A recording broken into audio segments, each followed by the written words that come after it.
ये तो थिला हमर ट्रेलर आगो को भारत पूरा मूवी देखिब। मैच जितिया पर भारत को कड़ा चेतावनी दैछंती इंग्लैंड कैप्टेन जस बटलर। कहते भारत लूज पॉइंट आम पाइगलु। सूचना अनुसार भारत और इंग्लैंड मध्य होइतिबार तृतीय टी20 मैच रे इंग्लैंड भारत को 26 रन परास्त करिछि।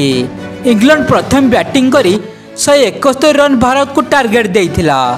172 रन को पिछा करिया जाई भारतीय दल निर्धारित 20 ओवर रे 9 विकेट हराई 145 रन संग्रह करि पारथिले।